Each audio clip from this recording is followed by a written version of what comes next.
It's time. Yes, it is. Spring Anime 2025.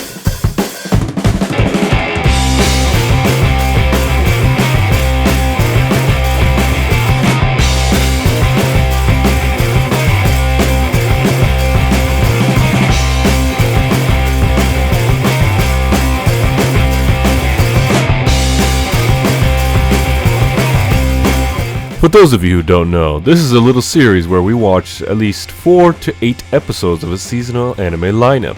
We just explain our quick thoughts without spoiling as much as we can. What's on this list are the ones we enjoyed and haven't dropped. If an anime you watch isn't on here, let us know what you think about it and we may watch it later. In addition to that, some of these may have their own videos where I may talk about them more. First up, let's get rid of the continuing series. Apothecary Diaries continues Season 2, and I highly recommend this. I made a separate video recommending this series as well. Aharen-san wa Hakarenai returns for a Season 2. I'm enjoying the dumb comedy in this. They even reference Animal Crossing in one of the episodes. It was so fun. Soshimin returns for Season 2, and I really love how the season's going. For some reason, I feel like it's a little hard to recommend this series. If you love an anime like Hyoka, then you might love Soshimin. Black Butler returns with the Emerald Witch arc, which is my second favorite arc so far in the manga. My god, Cloverworks is doing so well with the animations. I'm fully enjoying every second of it. Alright, now it's time for the new ones we watched. First up, we watched Once Upon a Witch's Death. We follow an apprentice named Meg Raspberry, who learns that she is cursed to die within 1 year on her 17th birthday. To cure her curse, she needs to collect tears of joy and grow the seed of life by getting them from people around her. Throughout the story, Meg learns important lessons on being a witch and many other aspects of life itself. I am really enjoying this series, and I love how chaotic Meg can be with the other girl characters. Next up, we watch Rock is a Lady's Modesty. It's a story where we follow Lilisa Suzunomiya, whose mother remarried to a rich family involved in real estate. Her old life must be abandoned in order for her to succeed in an elite girls' academy. But the stress of trying to fit into a high society is bringing her down. Eventually, she encounters Otoha Kurogane, who is a skilled drummer, and she brings out the passion of Lilisa's past.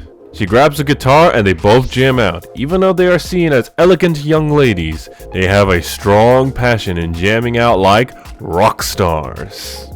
It's a pretty fun watch, but there is a lot of foul language in it. Next up, we watch Zatsu Tabi. We follow a newcomer manga artist named Chika Suzugamori, whose manga drafts were rejected multiple times. She was suggested to add more of her own personal interest in her manga. However, as an indoor person, she doesn't really think much about anything except manga. Suddenly, she felt the urge to travel somewhere and made an online poll on which direction she should go. Upon waking up and seeing the results, she heads north on a solo journey, and eventually she gains a passion for traveling. It is a very nice and comfy series about these young adults exploring the world beyond the town they live in. I really like how this series is. The series also acts like a travel guide for Japan as it educates you on the different places Chika and her friends find.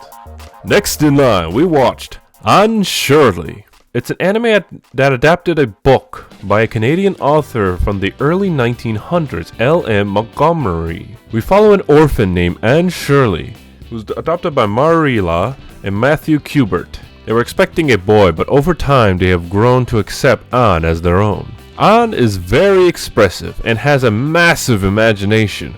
Overall, the whole story just follows her life as she grows up making friends and making some mistakes.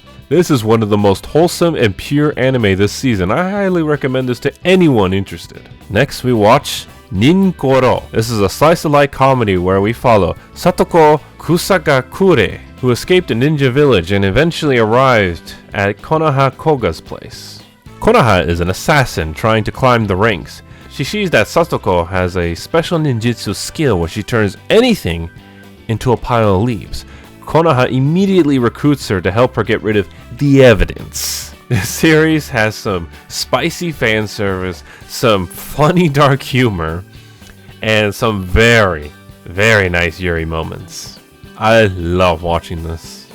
Next on our watch list is Can a boy-girl friendship survive? It's a romantic comedy series where we follow two childhood friends, Himari Inuzuka and Yu Natsume. These two close friends promise to marry each other if they are single by the age of 30. However, with the reintroduction of Yu's first crush, Himari is starting to worry that Yu might be taken away from her. She has supported Yu's passion for making cute flower accessories for years. Now she panics in some situations and even starts to realize that she really loves Yu Natsume.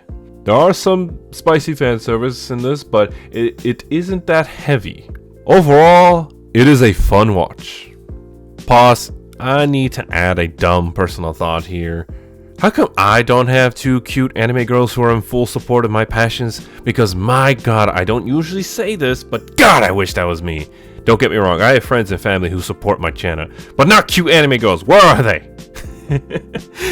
Also, Himari's older brother is such a Chad. He is the best character. Next, we watched Mono. It's a story about the same author who made Yuro Camp. The photography club is getting shut down due to a lack of members, which shocks Satsuki Amamiya. Satsuki and her friend, An Kiriyama, meet with the club president of the cinema club, Sakurako Shikishimi, my favorite character, and they agree to join their clubs together to create the Cinephoto Club. With their new cameras, they take photos and film things together, while also supporting a manga artist, Haruno Akiyama. This is a very cute series, and I highly recommend this series, especially if you love Eurocamp. If you're watching this and haven't seen Eurocamp, watch Eurocamp as well. Both are nice, cozy series. And I need to make a separate recommendation video for Eurocamp. The next anime we watched is Food for the Soul. It is a series where we follow college girls creating a food research club. Mako Kawai is a socially awkward girl who has a fascination with food, especially from her favorite content creator. She reunites with an old friend who invites her to join a club. Slowly, Mako gets out of her shell with her new and old friends. Yes, it's another wholesome series this season, but I am liking this a lot. Also, Tsutsuji Higa is my favorite character. She's super cute and I just love her voice. I wouldn't mind buying an ASMR of this voice actress. This anime has the potential of being my anime of the year. I was not expecting that. But also, the next one you said might also be your anime of the year. Yes. Last but not least, we watch Mobile Suit Gundam G-Quacks. I thought it was GQX, but it's actually G-Quacks. I've actually watched the film a while ago, which shows the first 3 episodes in a different order, I think. We follow Amate Yuzuriha, who lives peacefully in a space colony and encounters Nyan, which eventually leads her to joining an illegal underground mobile suit duel known as Clan Battles. She enters under the name Machu, while also taking the G-Quacks mobile suit and teams up with Suji, who is piloting the mysterious Red Gundam. At first I was feeling meh about some of the plot lines, like Amate and Nyan's strange infatuation with Suji, but as I caught up with episode 7, I was so surprised on how the entire story is having a major turning point. I love the animation and I love the soundtrack for the series. Even the opening theme might be my favorite this year. Also, a friend of mine told me that episode 2 is like a recreated episode from the original Gundam or something like that. If anyone knows about that, let me know in the comments. As we said earlier, this is a good contender for my anime of the year. And there you have it, our quick thoughts of the Spring Anime 2025. In addition to that, here's a list of what we're planning to watch but didn't make it to our list due to scheduling. Well then, that's it from us. And with that out of the way, until next time, for Summer Anime 2025.